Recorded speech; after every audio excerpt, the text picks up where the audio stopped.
guys? Welcome back to Marlins 9. This is the Thursday edition. It's March 14th, and I am your host, as always, Jeremiah Geiger. And glad you guys are listening wherever you are listening on the podcast. It's gonna be a good episode today. Lots to talk about. Um, as we head closer to spring training, as we head out of the exhibition games and the position battles and to the stuff that really matters. I can't wait. I think most everybody at this time of the year is just a little bit anxious, ready to get things going. But in regards to spring training, there is a lot of things to discuss. There's a lot of Marlins news to break down. So let's go ahead and get into it. The first thing I want to talk about is Sixto Sanchez. If you listened to my last episode on Sunday, I talked about the return of Sixto Sanchez and how admirable and impressive his return to pitching with the Marlins organization has been. However, his most recent appearance just a couple days ago has solidified the opinion that he not only has he made his return in spring training, but you could say that he has earned a spot in the Marlins bullpen. Something that, last summer was just unthinkable. Sixto, a start after touching 96 miles an hour, was up to 99 on the gun with the fastball, pitched 2 innings, no runs, so 2 innings, a scoreless ball, and the velocity almost all the way up to what it was before the devastating shoulder injury. And if you're a Marlins fan, you look at that and you say, wow, like, it's unexpected. Nobody expected this. And then you say, you think the Marlins organization has a really important decision to make in regards to his future. Because, again, out of options, the only way for Sixto Sanchez to be with the organization on opening day is if he's on the opening day roster. He can't be optioned to AAA. He can't be, just sent to the minors. If you don't want him on the roster, you're going to have to designate him for assignment. And that, given his spring training success, given his former pedigree as a top prospect, I would bet that another major league team would immediately claim him on waivers.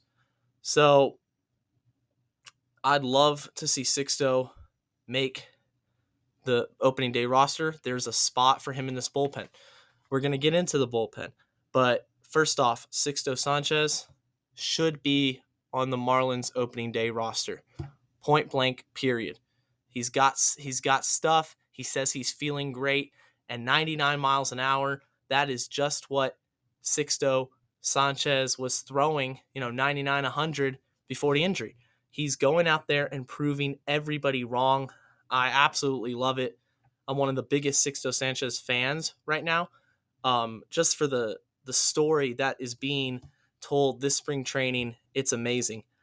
So really interested to see what the organization does with his performance this spring training. The bullpen, I mentioned there's a spot for Sixto in the bullpen. And if you look back to 2023, last season, this was the strength of the Marlins. The bullpen was their strength. It kind of guided them, if you will, to the postseason. We had breakout performers like Tanner Scott, the big lefty closer, and just had a wonderful, terrific season. Struggling this spring, but I don't panic. I'm not going to worry because it's spring training and you're getting back into the groove of things. His roster spot is solidified. You gotta imagine a lot of it is just, possibly working some different stuff. It's spring training. The games don't matter. The results aren't there, but I have full faith that come opening day, he's our closer. He's going to be on the mound. against the Pittsburgh Pirates as we take game 1 of that series. That's what I expect.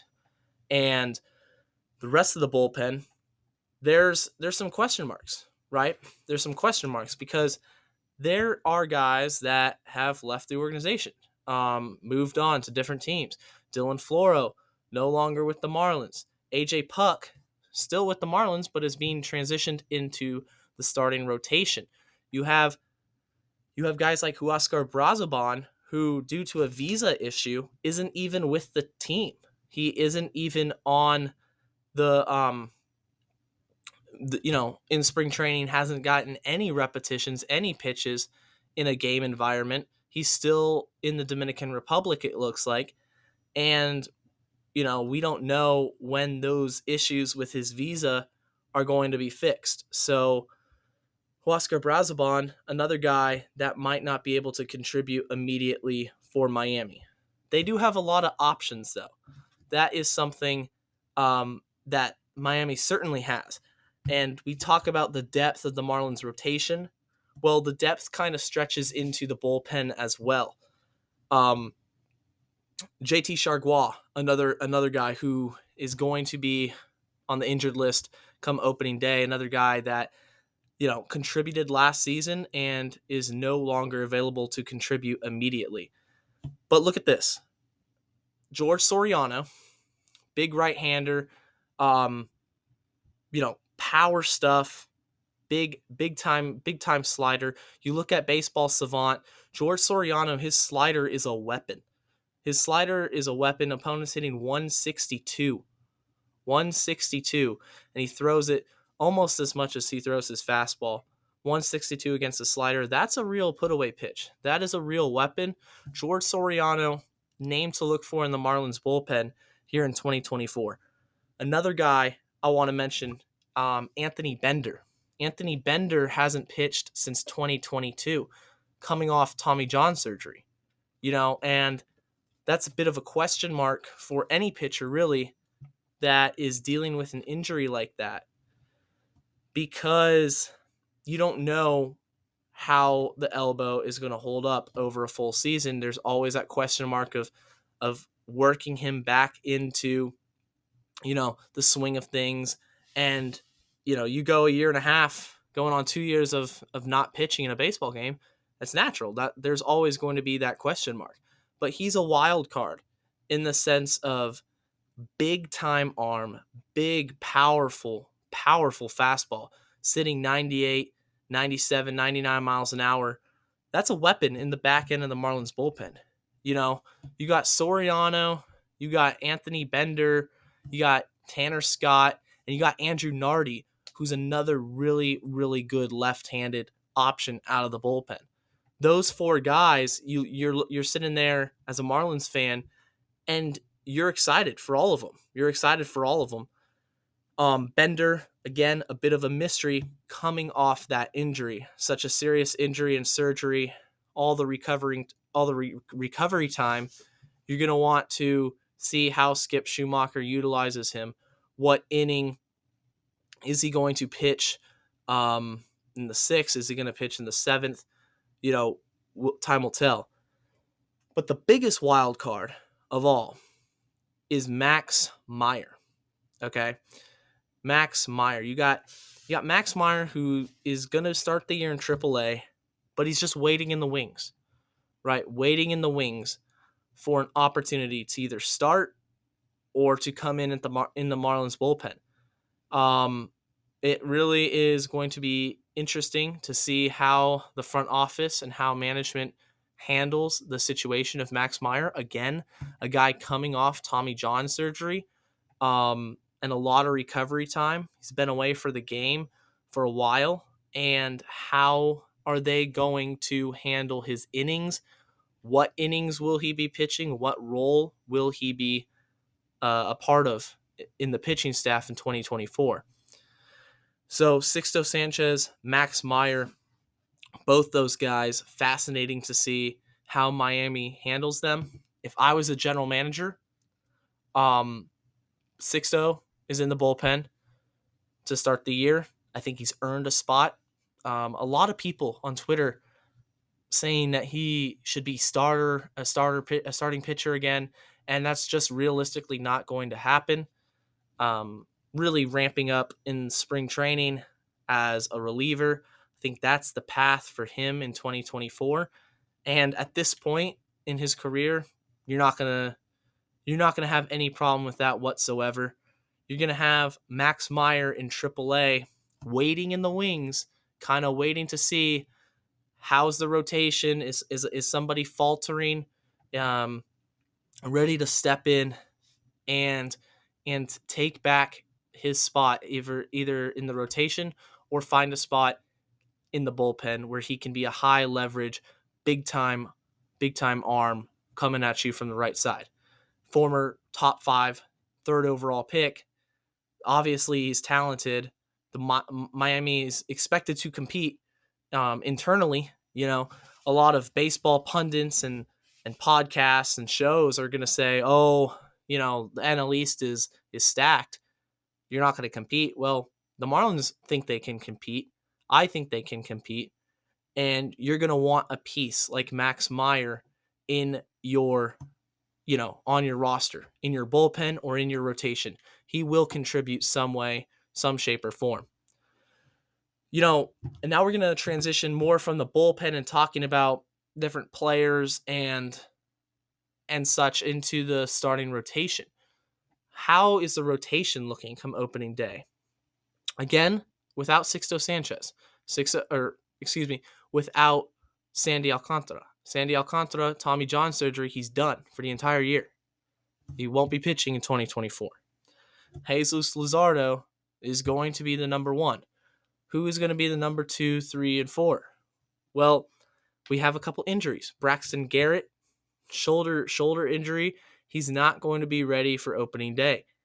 Eddie Cabrera is kind of, was really expected to be in the starting rotation, battling for a spot, and kind of precautionary reasons, they take him out right at the beginning of his most recent spring training start, and he's having some, issues with his shoulder. So is Eddie Cabrera going to be an option in the rotation at the beginning of the year? We don't know yet. Yori Perez, fingernail injury. It's obviously really tricky with the fingernail because you're gripping the baseball every time you throw it, every time you pitch. That's going to be an issue, no doubt, to have a fingernail injury. You see that he tried with a fake nail. Whatever their plan is for him, it looks like that he should be ready for opening day, but a little bit of ambiguity with him of how much, when he'll be ready, completely ready to go and feels good. So that really leaves Trevor Rogers as a very important option, AJ Puck and Ryan Weathers. So you could have 4 lefties in the rotation to start the year. Jesus Luzardo, Ryan Weathers, AJ Puck, and Trevor Rogers. Those 4 lefties in the Marlins bullpen, or in the Marlins rotation at the start of the year, and they all got really good stuff. Trevor Rogers, just a couple seasons ago, was runner-up for Rookie of the Year in the National League. You got Jesus Luzardo, who's taken over the de facto ace role for 2024. You got Ryan Weathers, who, all the talent in the world, and now he's coming into a full season under the tutelage and instruction of a coach, a pitching coach like Mel Stottlemyre, who can really take that and harness that talent. And then you got AJ Puck, who is being stretched out to be a starter. And just in his last spring training appearance, he built up to five innings, pitched 5 innings of baseball in a game. This is a guy that has never started a game in the major leagues. And Miami was serious about experimenting with him in the rotation. And it looks like he will be in the Marlins opening day starting 5 ready to go because of guys like Braxton, because of injuries, possibly to Eddie Cabrera, AJ Puck is going to be in the rotation. Really interested to see how that goes. Ryan Weathers, circle back to Ryan, has been lights out in spring training. Just absolutely lights out. 13.2 innings, 17 strikeouts, and opponents hitting 178. Small sample size, but the results are encouraging. The velocity is all the way up. It's hitting 98, 99. And I truly believe that, in the Marlins rotation, of those 5 that would be ready to go on opening day, Ryan Weathers could be the biggest wild card, the biggest, crucial piece that could break out this season. Like, people wrote him off, really struggled at the beginning of his major league career, but that's a lot like Jesus Luzardo. Jesus Luzardo, another top prospect who really struggled at the beginning of his career. Ryan Weathers, it's kind of a same career trajectory at this point where, he's gotten multiple chances. He's going into his second year with the Marlins. Jesus Luzardo going into, that full season where he's just able to break out and become a viable starter and a really good starter in the major leagues, gain that confidence back. I see the same for Ryan Weathers. The talent is there. The potential is there. He's got to harness it, and he's got the pitching coach to do it. Mel Stottlemyre is so underrated as a pitching coach. You see what he did with Jesus Luzardo. You've seen what he did with Sandy Alcantara. You've seen how he can work with guys, younger guys too, like Yori Perez. Incredibly valuable asset to the coaching staff is Mel Stottlemyre, and the most important part of his job, I believe, this season is harnessing the talent and potential of Ryan Weathers.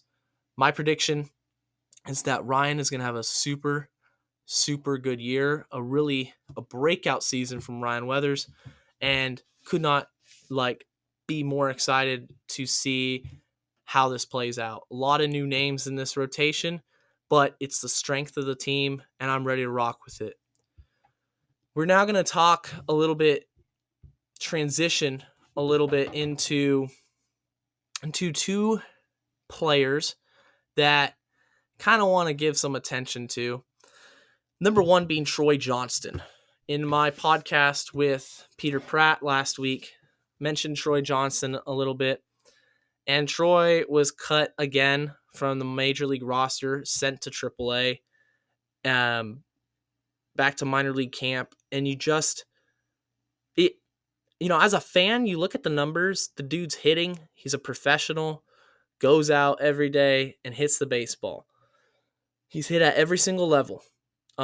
He's played college baseball, comes into the minors, starts off at the low level, builds all the way up to AAA, and he's still hitting the baseball, putting up good numbers every single season, and gets left off the 40-man roster, and then is tearing it up in spring training. I believe he was something like 5 for 11 in his 11 at-bats, got 5 hits this spring, and doesn't make the major league roster, doesn't even come close to making the major league roster. And a lot of it is no fault of his own, because unfortunately he is blocked. He's blocked from a spot at designated hitter. He's blocked from a spot at first base. Josh Bell's kind of sitting there. But here's the thing, right? You have Avisail Garcia on your roster, and he is absolutely awful. A complete waste of money. And he's on the major league roster. He's going to be on the 40-man. He's going to be in the opening day lineup most likely. But a guy like Troy Johnston, we say he's blocked at first base. Yes, he is. Well, he's also blocked at designated hitter because Avi Garcia is there. Cut Avi Garcia. Cut him. Give Troy Johnston a shot. He's hit at every single level. I understand there might be, deeper analytics possibly is all I can think of that could tell why the Marlins didn't protect him in the 40-man or in the Rule 5 draft, why no other team picked him up, and ultimately why he was cut again from Major League camp. But it can't get any worse than Avi Garcia. It literally cannot get worse. He's a waste of a roster spot. Troy has earned a shot. Give him a shot. The other player I'm going to talk about is Jazz Chisholm. And haven't really mentioned too much of Jazz this season as we head into opening day, as we head into the regular season. But here we go, guys. This is the year for Jazz Chisholm. This is the year. He is going to have a breakout season. He's going to be fully healthy. If he stays fully healthy, I could see 35-35. Man, I can see 40-40 from Jazz. He's got that talent. He's got that mentality. An absolute superstar in the making. Just got to put it all together on the field in terms of staying healthy, in terms of staying on the field. Because when he's on the field, this Marlins team is different. The energy is different. You know, you can feel like when Jazz is in the lineup, this team is more dangerous. It's certainly more exciting. Just one of the most exciting players in baseball. This is going to be his breakout season. I'm predicting a 40-40 season from Jazz Chisholm. I'm predicting he plays at least 140, 145 games. We're going to go with at least 145. I'd like to see him play 150. I don't know the rest days that are going to come involved, but he's ready, he's ready to go. I'm super excited for Jazz Chisholm this season. 40-40 season incoming, baby. Look out because it is happening. Jazz Chisholm, superstar. Miami making the playoffs again. I mean, that's what it's all about. That's what it's all about. Super excited for this season. And now I just kind of want to let you all know that Marlins 9 is also going to be on YouTube. I started a YouTube channel for Marlins 9, and I'm going to be working on it here pretty soon. I've already put up one YouTube short.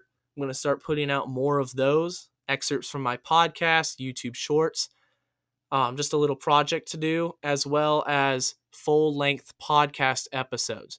So this podcast, you listen to it on Spotify. You can listen to it on Apple Podcasts. You can also listen to it on YouTube. It will be there. Go ahead. If you like the podcast, if you're a fan of the Marlins, please go like the YouTube channel, subscribe to the YouTube channel, kind of trying to really develop this podcast as we head into this season and really gain more of a following to be able to talk Marlins baseball. Something I'm really passionate about is talking about sports, and I love the Marlins and super excited to start this YouTube channel. So again, the channel on YouTube, Marlins 9, go check it out. This episode will be the first episode on there. If you're listening to this on YouTube, be sure to check out the YouTube shorts as well. And I think that's going to wrap it up for today's episode. You could follow me on Twitter, as always, at Jeremiah Geiger 2. Check out the YouTube channel. Listen wherever you get your pods. Share the podcast. Let's grow this thing, and let's go fish.